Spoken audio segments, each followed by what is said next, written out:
is Scotland, The Drive, with Alan Douglas and Ali Bally. Hello and welcome to the latest edition of Scotland, The Drive. I'm Ali Bally. And I'm Alan Douglas.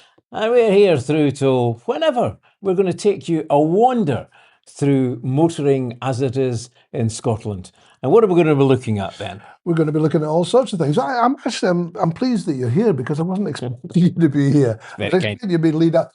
Last episode, of course, we got the story of Ali's knee and how he was going to have a replacement knee and he was going to be laid up. You'd be plastered. Yes. Not plastered, but... Well, I know, but you were saying, I was going to be sitting with my leg up, etc., etc. So, what happened then? Would you like to hear what happened? I'd love to hear what happened. Much more interesting than things we've got for your motoring. So I headed to the hospital for 8 a.m. in the morning, as I was told to do. Gets checked in, gets taken to the ward, then this wee room on the side of the ward. And the nurse said to me, right, the surgeon and the anaesthetist will be with you in a moment just to explain the procedure and what you're going through. And I thought, well, I know the procedure, it's going to be 3 months of heavy exercise and all that type of stuff after it. So about 10 minutes went past and the surgeon came in. And he said, how are you feeling? I said, yeah, apprehensive, but just ready to go. We can't go. I said, what do you mean? He says, we're going to have to cancel the op. I said, why? He said, well, the knee was coming from the States and it was trusted to FedEx, the courier company, and they've lost it. So all of a sudden I'm seeing these headlines in my head.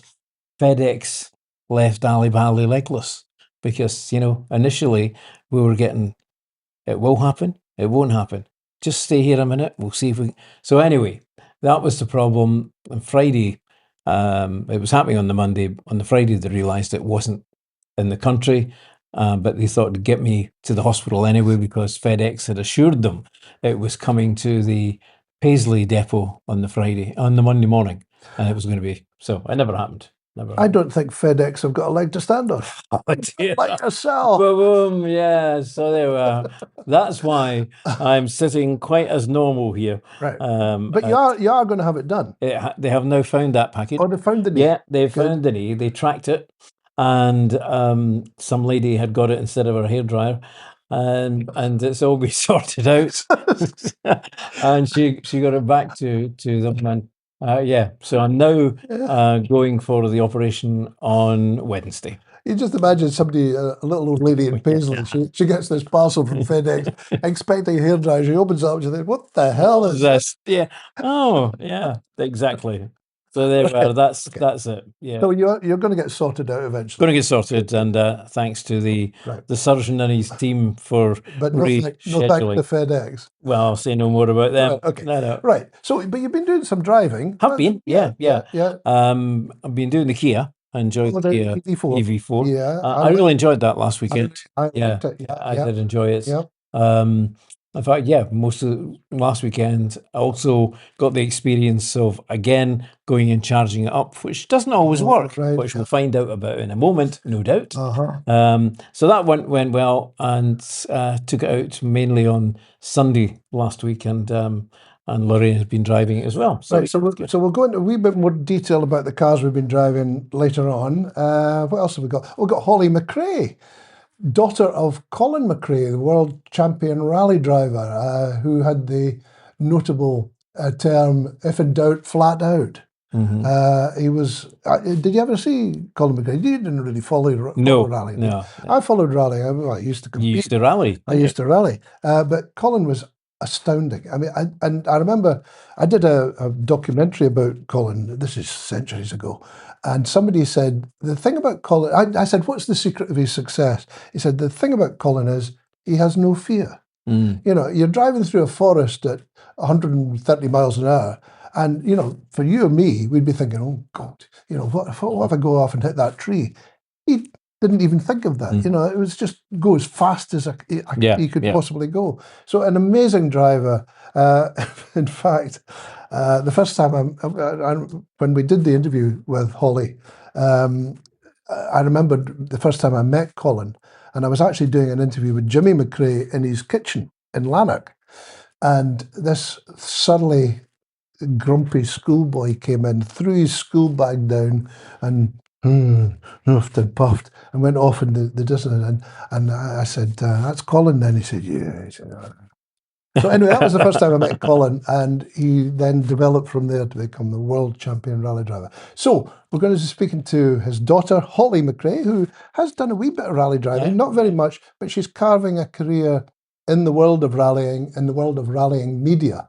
So we'll be speaking to her about her first car. So that's well worth a listen.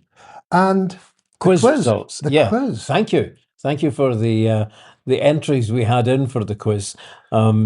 Asking you for various gritter thoughts and names. Do you want to go through them now? Well, we were talking about the gritters, and you know, does the gritter driver take his lorry home at night and that sort of thing, which he doesn't. Well, maybe some that we know of anyway. Anyway, we had some suggestions. Adam Doherty, he came up with the Grit Father. Yeah, sorry. Yeah, well done, Adam. Thank you for taking part. No, you're not the winner, but thanks for taking part. He came up with that, and then about a couple of minutes later, he came back with another one. Could I also add on Sled Zeppelin? I like that one. Sled Zeppelin. That's quite good. However, but I think the best one came from somebody we both know, Stuart Gray at Knockhill. Thanks, Stuart. He said, "How about one named after Scotland's most successful touring car driver, Gordon Spreddon?" We thought that was okay. We both laughed at that. So yeah. So I think of all the entries, I think Stuart takes the mug. This is it. So, you get the mug. It's got some tea in it at the moment, but we'll give it a wash. Gordon Spreddon. We'll maybe suggest that to the powers that be. And you never know, there might be a gritter going about with Gordon Spreddon. They might even get Gordon to drive it. You know, that would be... One passed, actually, the window a few moments ago. Was good. Just went up the street there. That's a bad sign. Yeah, it's a bad sign for you going home. And what else have we got? Well, Lorraine's sampling the new Kia EV5. Yep. I haven't even seen this car. Yeah, she's been down south as we sent her. So we'll be finding out more about that. But before all that... This is Scotland, The Drive. Now, one thing I wanted to talk about was the Monte Carlo Rally. I've touched on this in a previous episode, but I'm involved in it and you know, handling some of the media stuff to do with it. So it's happening on the 29th of January. There's an entry of about 50 or 60 cars. Amazing. They'll be setting off from John O'Groats to drive to Monte Carlo and creating this. It's 100 years since the first Monte Carlo Rally, or the first adventure from John O'Groats went to Monte Carlo, which was the start of the Monte Carlo Rally as we know it now. So it's happening on the 29th of January. They'll be setting off from John O'Groats at 8:30 in the morning. And just to let you know where you can see the cars, if you're interested along the route, goes from John O'Groats down to Inverness. They'll be at the Columba Hotel around about 11 o'clock in the morning, then on to Glencoe, the King's House Hotel, about 2:30, and then arriving at Stirling Castle about 4:30. And there they're going to do a Monty Fest. So the cars will all be lined up. There'll be films, there'll be entertainment, food, all the rest of it. So it'll be a great evening at Stirling Castle from 4:30 onwards on the 29th of January. Then the cars and competitors drive down to North Queensferry and they stay the night in North Queensferry. And then the following morning they set off again and they leave, I'm not sure what time they leave. It must be about 8 o'clock, 8:30 in the morning again. Yep. And then they'll be passing through Jedburgh and they'll be at Jedburgh Abbey Car Park, 10 o'clock in the morning roughly. Then Pierce Bridge, the George Hotel, that's about 12 o'clock. That's somewhere near Darlington. And then York Castle, also known as Clifford's Tower, at about 2:30, and then head on down to Hull, and then they get the overnight ferry to Rotterdam. So lots of cars to see. There's some great entries. I can't for the life of me remember half of them now, but there's some classic cars from right back to, I think, the 1930s. And in fact, there's one car, a Sunbeam Talbot, which was driven by Stirling Moss in, I think, 1953 in the Monte Carlo Rally. And it's the same car. It's owned by a couple from California, but they're having it prepared in the UK and they're driving it to Monte Carlo. So it was actually driven by Stirling Moss. And there's actually a couple of Japanese drivers coming from Japan, and it's quite an interesting story. One of the drivers, it was his father's. He bought the car. It's a Datsun Bluebird, and he bought the car with his first salary. This guy in Japan, and it's stayed in the family ever since. And the son has it now, and they're doing the Monte Carlo Rally, starting from John O'Groats. Right. They did it a couple of years ago, and they did the whole rally, and then they drove back to Japan. Took them 6 months, apparently. Anyway, I was checking their progress, and they have a problem because the car is somewhere mid-ocean on a ship being shipped from Japan, and it hasn't arrived yet, and they don't know if it'll arrive in time. But whenever it does arrive, they're going to join the rally wherever it happens to be. Just hope it's not FedEx that are Yeah. moving. I actually remember seeing the Nissan Bluebird in a showroom for the very first time, and it was bright red, and it had just arrived in this country and arrived in the It was a showroom. Datsun Bluebird. Datsun Bluebird. Yeah. Yeah, Not a Nissan. that's right. It was a Datsun. Yeah, you're right enough. Not that I'm No, but pedantic. no, of course not. Well, I am pedantic. Yes, very. Anyway, Right. I went and bought it. Oh, did you? Yeah, I loved it. Great car. Yeah. That's what it's like to have money, you see. You just see something in the showroom and you just go in and buy it. You know? I'm not denying it. I don't care how much it costs. I want that. That's right. Yeah. Right. It's a policy of mine. Always use someone else's money. A Datsun Bluebird. I had a Datsun Bluebird. It was an estate, RRM 410M. It was a great car until somebody ran it in the back of it. Really? I can't remember where it was, but it was a woman ran it in the back of me, and it was a estate car. And she ran it in the back of me, and I got out to see what the damage was, and I mistakenly opened the back door, and it went and wouldn't shut again. So the whole back end was. How did it go again? It went. Yeah. So it was twisted. Anyway, yeah, Datsun Bluebirds. They were good cars. Good cars. Yeah. Anyway, hopefully this one will turn up wherever it happens to be. Are you going to be out on any of the locations? Are you going to be there? I'm going to be at Stirling because I'm going to see what's happening at Stirling. It'll be a good night. It should be good fun. All sorts of entertainment. And if you're in any way interested in classic cars, then that's the place to be, because there are some crackers there with a good bit of history attached to all of them. So that's coming up. Did you see that thing? There's something like £2 billion being spent in England and Wales on potholes. This is the discussion we've had before. I know. Why fill the potholes? Just do it properly. Resurface. But anyway. Yeah, I was watching a piece on Telly News the other day, and it was a machine that was filling the potholes. Oh yeah. But again, it was saying there's no saying how long it's going to last.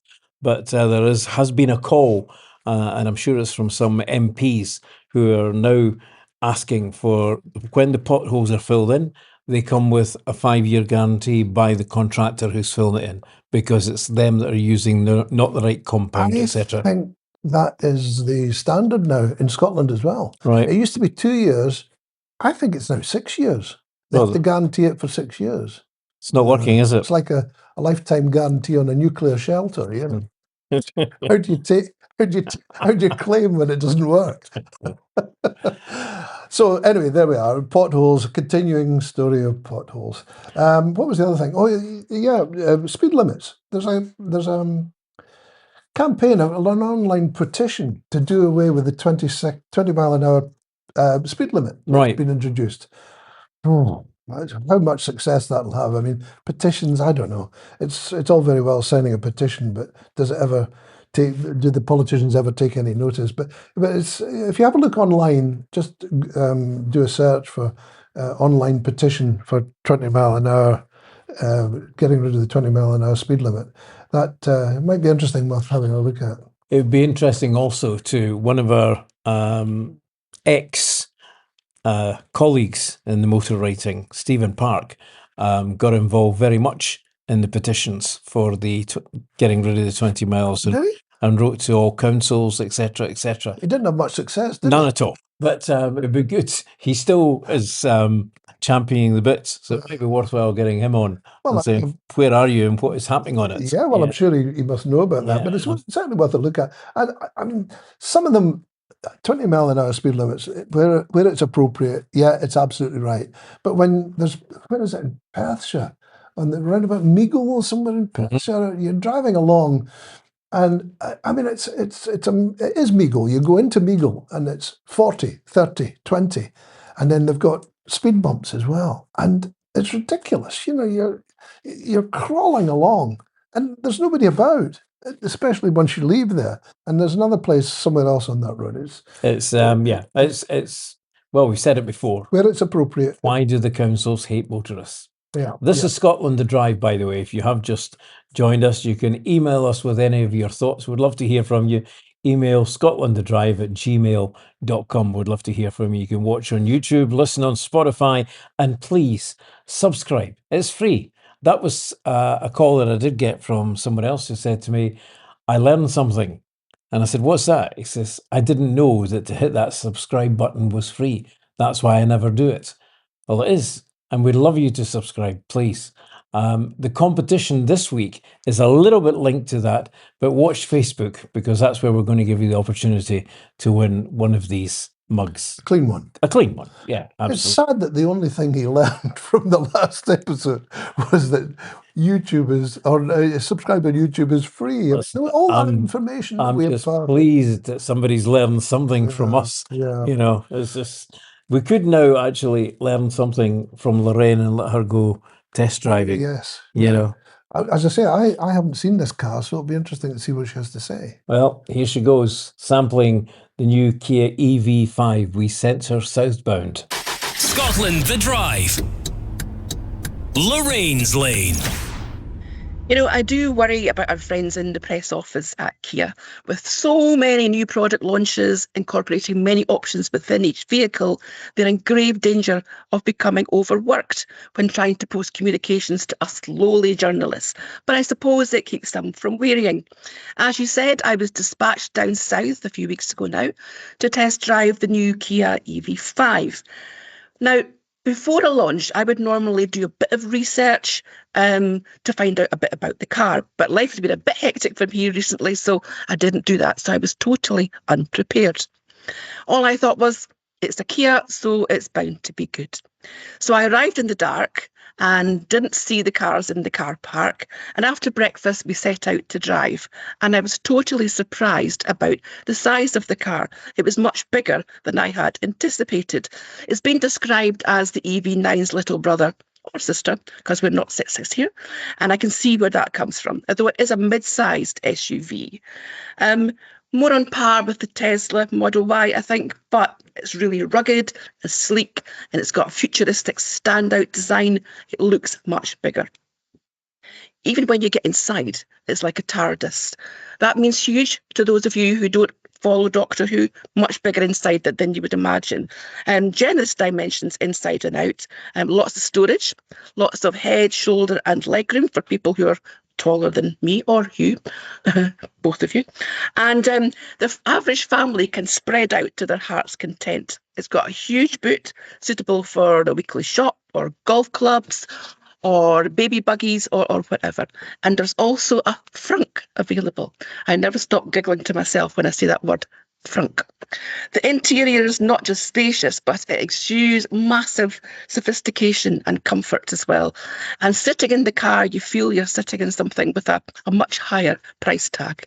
There's a dual screen setup, which provides seamless access to navigation, vehicle settings, and connectivity features.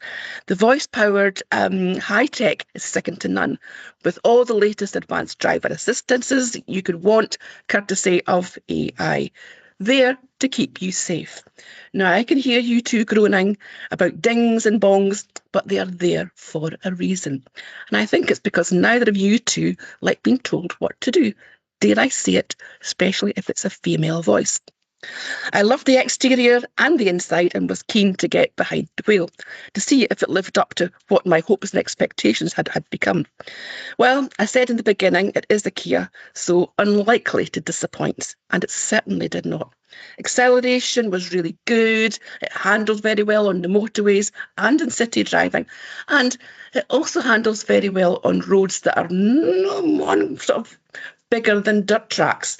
Not sure that was Kia's planned route. However, I blame co-driver Ian Linus for that. The EV5 is perfect for short distances or indeed long road trips. The range and efficiency are strong points too, with up to 329 miles per full charge, depending on driver style, of course, the use of heating, radio, etc., making the EV5 a practical choice for everyday use.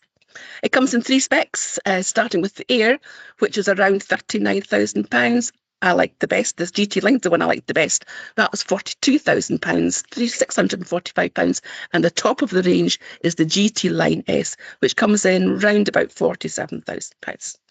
As with most cars, it looks different in different colours. My favourites were Magma Red and Iceberg Green. Just say it, just in case anybody might want to buy me one. Overall, the Kia EV5 is a really, really impressive SUV. It delivers on style, design, comfort, technology and usability. Great value for money, and with that huge warranty, it's yet another winner for Kia.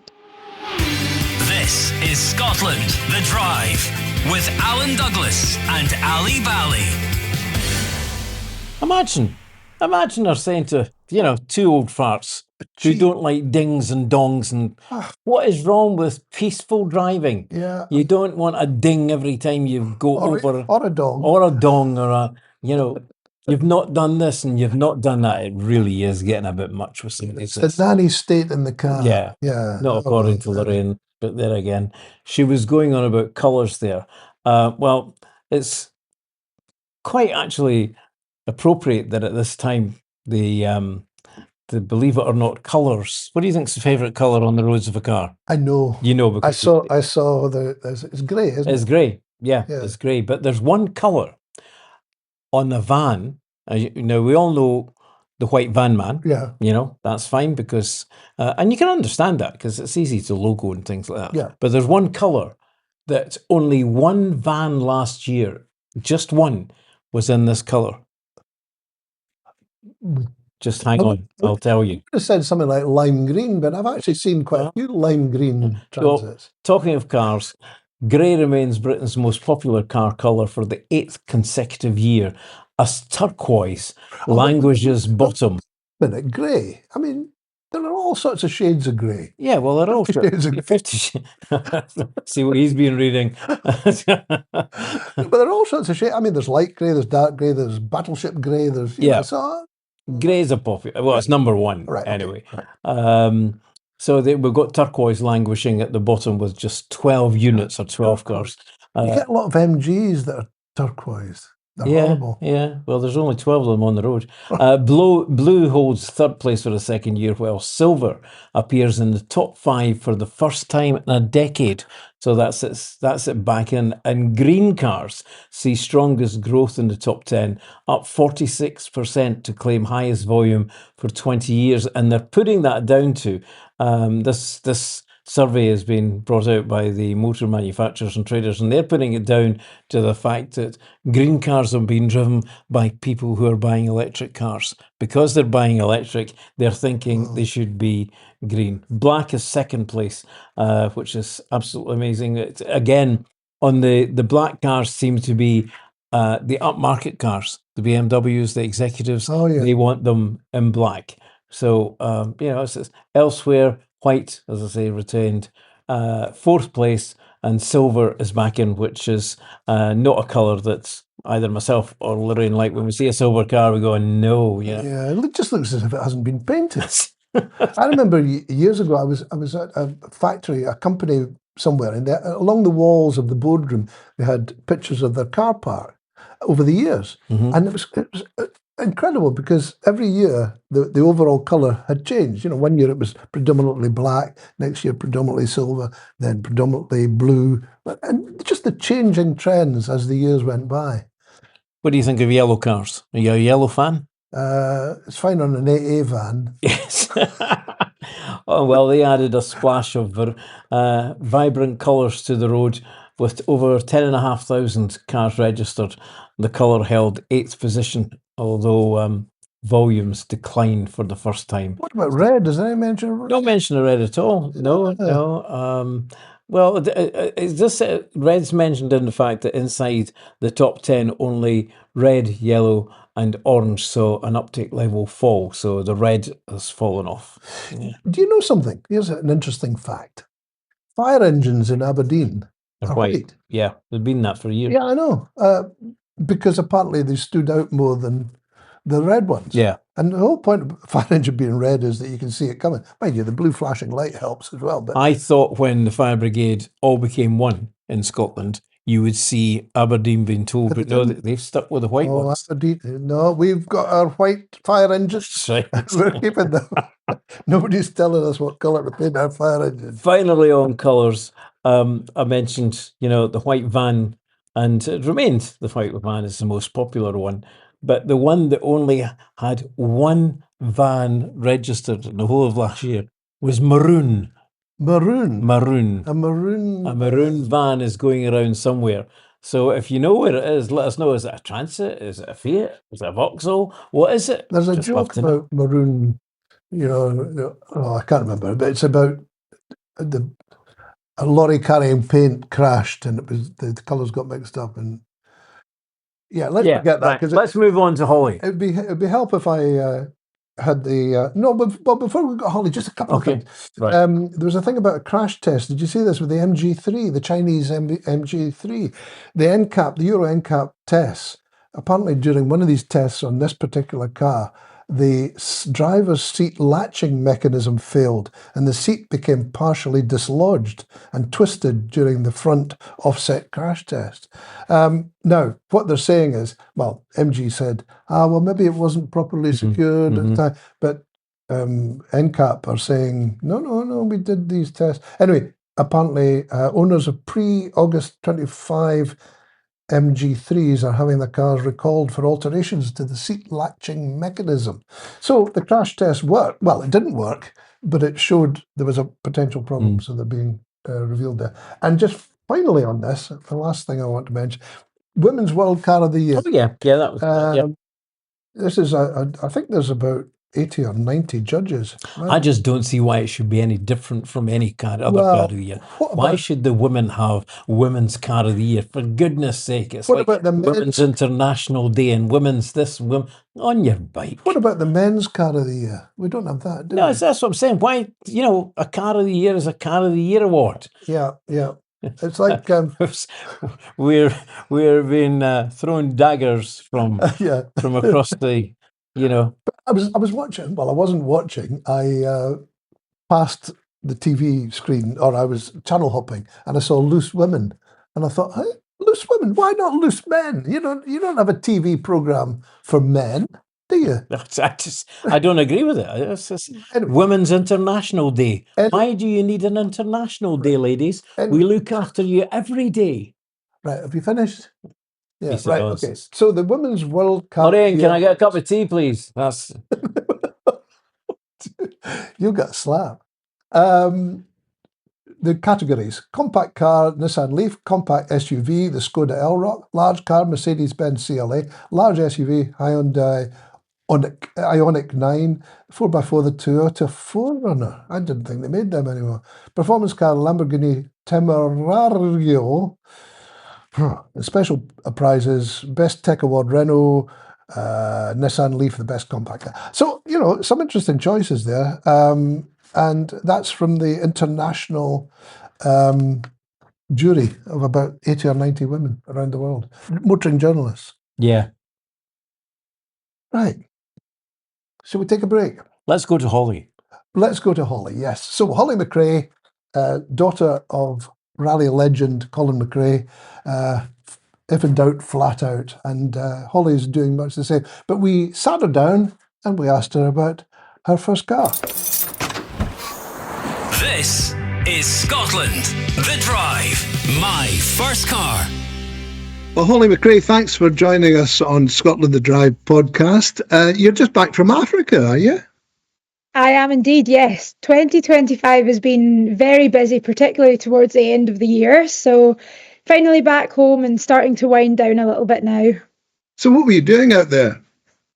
I was doing some social media work for the rally itself. So I'm now a member of staff with the East African Safari Classic. And prior to December, was doing all of my work from Scotland, which was quite interesting. So being able to get out to Kenya and experience the event for myself for the first time and share it with people all across the world was something really special. Do you fancy taking part in an event like that yourself?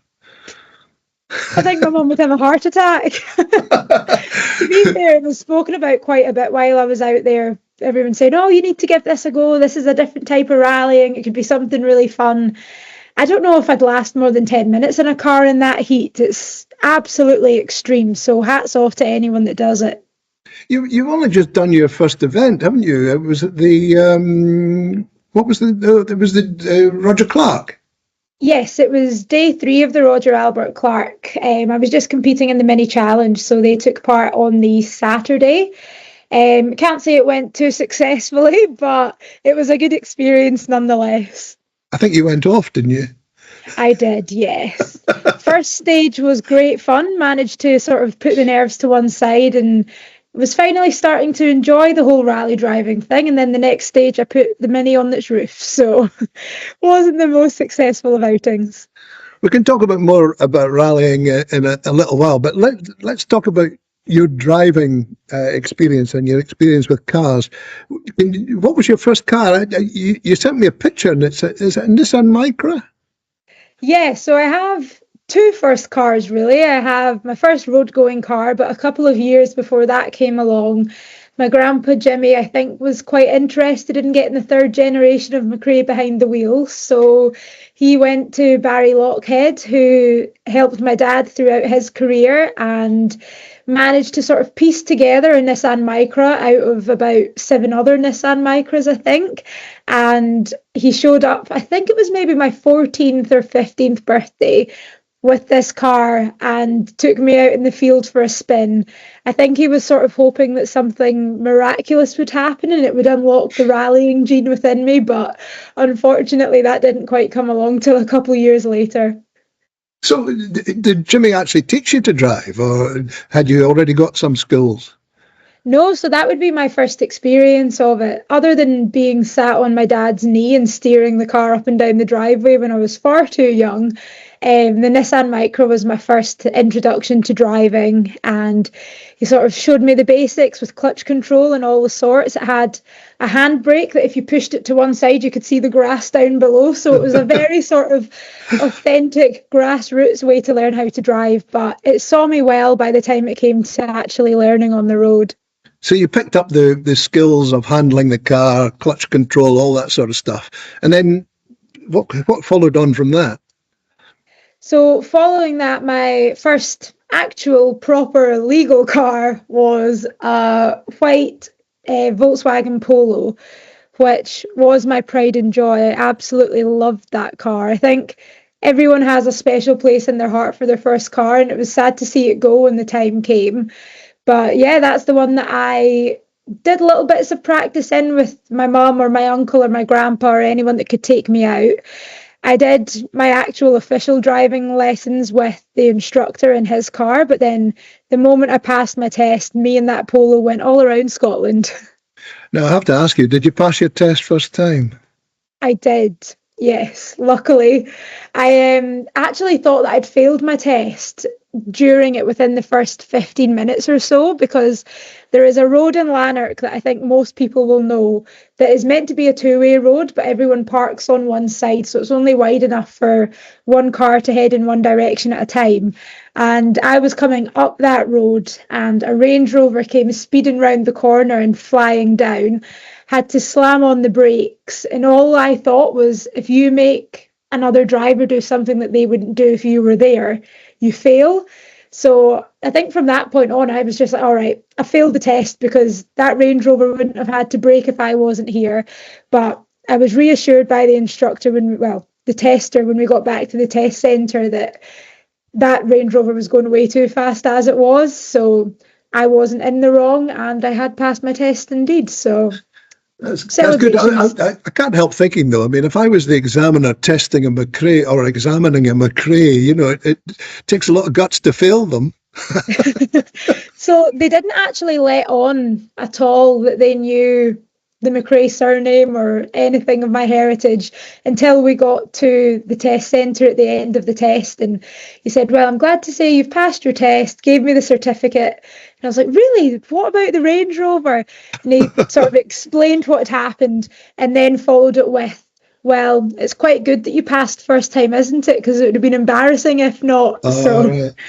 They did know from the start. Yeah, oh, well, that's good. Yeah, so I was going to ask you, how much pressure do you feel under? Okay, you've had very limited rallying experience, but how much pressure do you feel under? I mean, there's your grandfather, Jimmy, a British champion many times over, your father, world champion, your uncle, Alistair, a rally driver, and your cousin, Max, a rally driver as well. My goodness, That's quite a family, isn't it? Oh, absolutely. And I do think that that's the reason that it took me so long to give rally driving a go myself, is because from a young age, I knew that I had these like massive footsteps to follow in. And I was under no illusions that I was ever going to be the next world rally champion. So I thought, why bother? I'll just do something else instead. But it's through the media stuff and my job within motorsport now, it sort of like brought me back to rallying. And then the curiosity does get piqued that you're like, right, well, if everybody loves this so much and I enjoy the sport from the media side, why not give it a go? But yeah, it's not quite for me, I don't think. I'm much safer behind the phone than behind the steering wheel. Right. How much do you remember of your dad's world championship success? You were quite young at the time, obviously. Yeah, so I have no memories of my own of my dad actually competing in the WRC. My first memories of him going off to compete were more the Dakar days. But obviously, you hear the stories, and we'd speak about them often around the kitchen table. And funnily enough, the stories that I remember hearing from Dad himself were always the ones about Africa. And I think it's just being a young child as well. I just had visions of like the Lion King plus rally cars. So I just thought that was the coolest thing ever. And I always thought I want to get to Africa to see rallying one day. So the fact that I've now just come back from that first trip to Africa to be involved in a rally, it felt like a really sort of special full circle moment. And it was such just an incredible experience. I felt really close to my dad on that trip, and I was able to sort of live out some of the stories that I heard from him. But firsthand, I don't really remember much of his rallying at all. I only went to rallies when I was too young to have those memories of my own. And when I did get older, I was in primary school. So my dad would go away to rally and my mum and I would stay at home. So what did you think your dad did? Did you think he just drove cars? Pretty much, yeah. I remember being sort of fascinated by my dad. He was like my biggest hero. Him and I were like that. And I really admired what he did and thought it was really cool that he would go away and drive cars for a living. But I never really understood what it meant. I never really understood the level at which he rallied. And I certainly didn't have a grasp of how many lives around the world he touched by doing what he did. But when I was at primary school, when we had to do our first ever class talk, I think it was like a 2-minute talk on anything we wanted just to get us standing up in front of our peers and having a bit of presenting under our belts. And I chose to do my class talk on my dad. That's how much he meant to me and how much I was fascinated by what he did. And I took in a pair of his driving boots and I took in a race suit and a picture of him in a rally car and sort of rambled on about him for a couple of minutes, but I really didn't know the scale of what he was actually achieving. And did the rest of your classmates appreciate who he was or who you were? I think probably at that stage, not so much, but as I sort of got to the later years in primary school, obviously at that point, everyone starts playing video games. And that's where I think a lot of my peers started to become aware of my dad's name and his involvement in the sport. And even as I got older, when I went to university, it was always the video games that people related to more than actually watching my dad rally himself. So I think that sort of speaks of my generation and what we sort of engaged with. But it's really special that there are all of those different areas that he has touched and that he still has such an influence over. It's really special. Do you play the video games? Do you know what? Never. It's actually shocking. So our family, we've never been really big into even the television. We would never really spend time indoors. We were a very outdoorsy family, and if I was inside, I'd be sat at the kitchen table with a colouring book or some paints. The whole computer game thing was not on our radar. I think when was it Dirt 2 came out around the same time that the Xbox 360 was released, and my dad got a PR package with the Xbox in the game, and we sat around and played it once or twice, but it was never really top of our agenda. So people will pass me a sort of PlayStation remote or something and be like, oh, you must be really good at this game. No, not at all. I'll be lucky to get to the end of a stage on a rally game. So what do you drive now then? Are you I mean, you've been driving for a couple of years now. You're an accomplished driver? Do you think you're a good driver? Do you think it's in the genes? I'd say I really enjoy driving, and for my work in the sport, I drive all around the UK, and when I do go abroad for European events or whatever, I'm quite happy to get behind the wheel of a left-hand drive car and give it a spin up some Spanish roads. But yeah, there's nothing, I don't think I've quite got that need for speed, and I'm quite a risk-averse person when it comes to being on the road. So I think those things would need to be beaten out of me to become a good rally driver. But on the roads, I really enjoy it. And at the minute, I have an Audi Q3. So ever since changing from the Polo, my sort of non-negotiables in a car are it must be a four-wheel drive so that I can get out of a muddy field if I need to, and it must be a sort of medium-sized car because I do carry around a lot of film sort of cameramen and all sorts when I'm working on BRC events. So yeah, the Q3 fits the bill for that for sure. So something that's practical rather than particularly sporty or competitive. That's what you drive now. Yeah. Maybe it'll come as I get a bit more accomplished and have a bit more money in the bank. But for now, I'm much more of a practical driver than anything else. But you do have an awful lot to live up to. I mean, just the name must be a huge weight on your shoulders. Do you feel that? I suppose to a certain extent in my day-to-day life, I'd say it's far more of a help than a hindrance. Obviously, working in the sport, I've been given a lot of opportunities quite early on in my career that I probably wouldn't have been given if I didn't have my surname. And I'm very fortunate for that. I'm very grateful. And I then take it upon myself to do the very best job that I can to prove that I was worth the shot. I'd say the only time that I found it to be more of a hindrance was getting behind the wheel of a rally car for the first time, because I did feel so much pressure. And I think the people that know rallying are under no illusions that you can't expect anyone to get into a rally car for the first time and do something miraculous. But there's lots of people online that maybe don't know the backstory, that didn't know I was a complete beginner, and they just see the name McRae and think, oh, what's she playing at? Why is she not the quickest person on the stage? Or why is she ended up on her roof?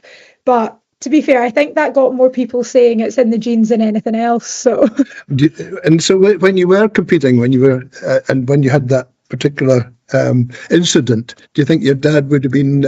What would he have been saying? Would he have been saying you shouldn't have done that? Oh, what were you thinking of? No, I think if Dad was here, I would have done my first rally a long time before I did. And I think he'd probably be the first to tell me that you need to crack a few eggs to make an omelette. So it did feel quite ironic. And all of the comments online right now are all, oh, the apple doesn't fall far from the tree. Oh, no DNA test required here. And it's nice that people can see the funny side of it. And I'm sure that those are the comments I'd be getting from my dad anyway.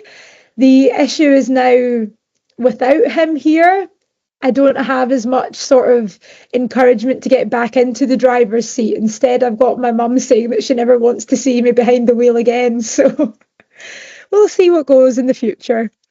And certainly you don't follow his principle of, what was it? If in doubt, flat out. That's what I was getting told all the time before my first event. And I was like, guys, let me get a couple miles under my belt first.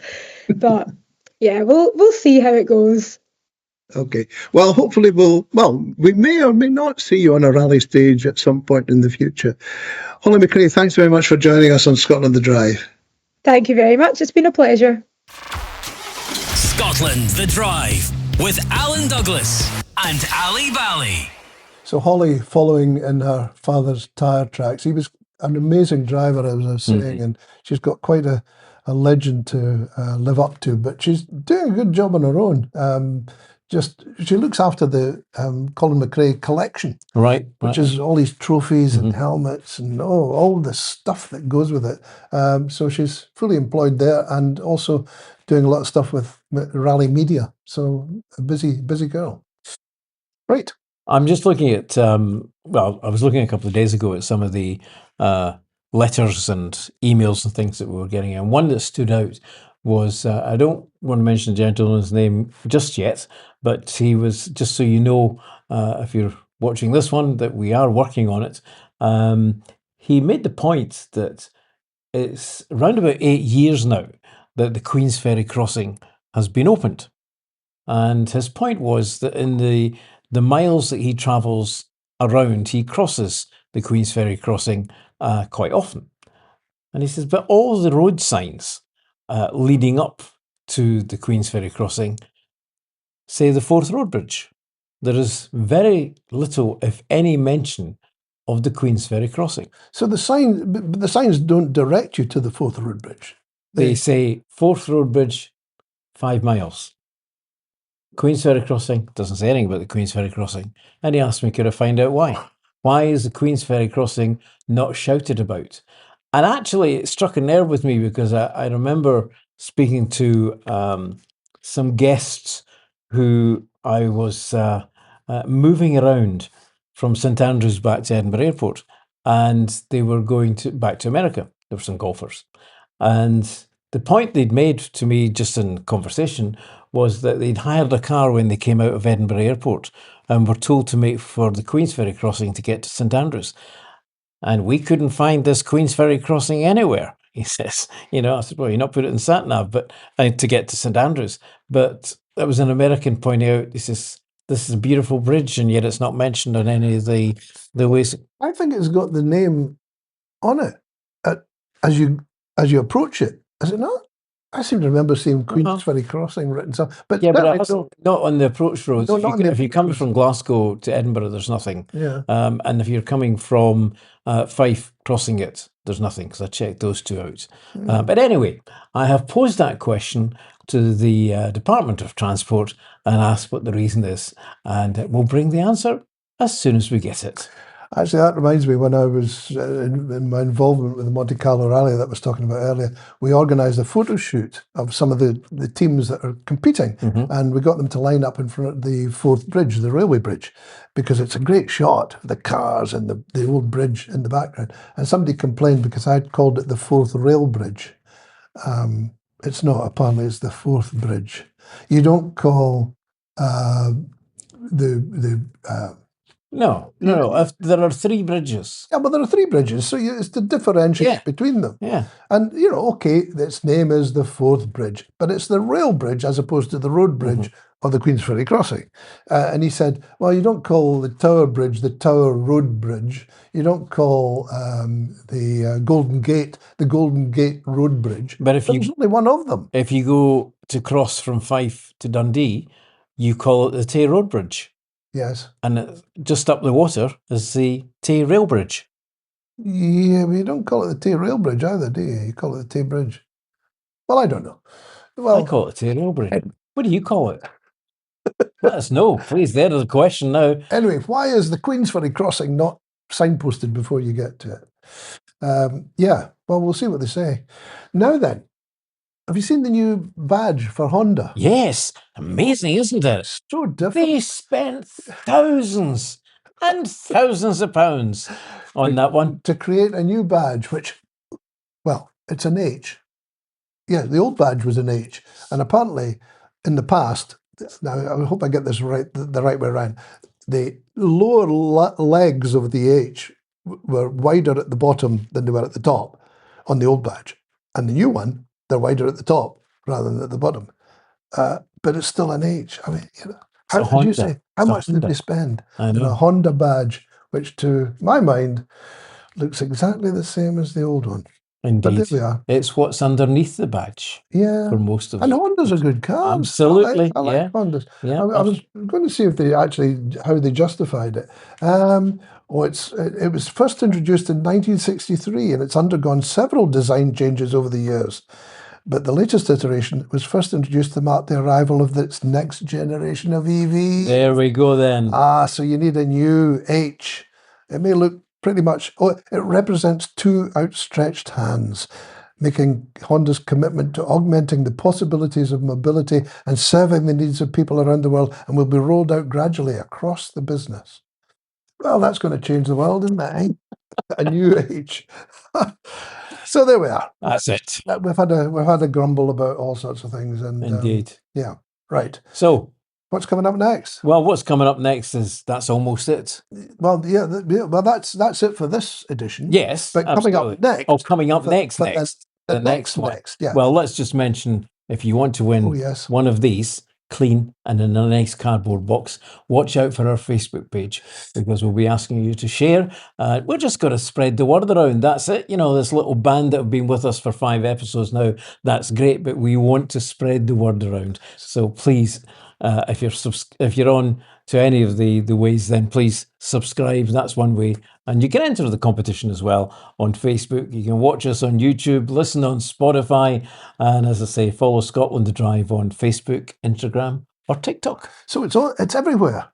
Everywhere. Well, that's what we're trying. Yeah, I know. So next edition, there's all sorts of things coming up. One of the things we've got is on our first car, we're talking to the chef, Nick Nairn, about his first car. Yeah. And he's got some looking forward to that. He's got some great, he's a real car enthusiast. Yes, he's had some adventures over the years, not least and he'll be talking about why it's not a good idea to overtake the car which is towing you.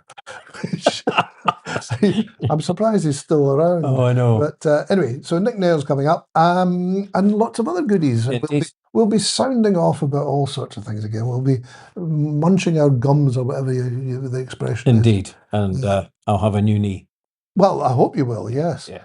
Okay, so as Ali has said, contact us by email on scotlandthedrive@gmail.com with all your thoughts. And the main thing is subscribe and share on Facebook. So until the next time, thank you. Drive safely.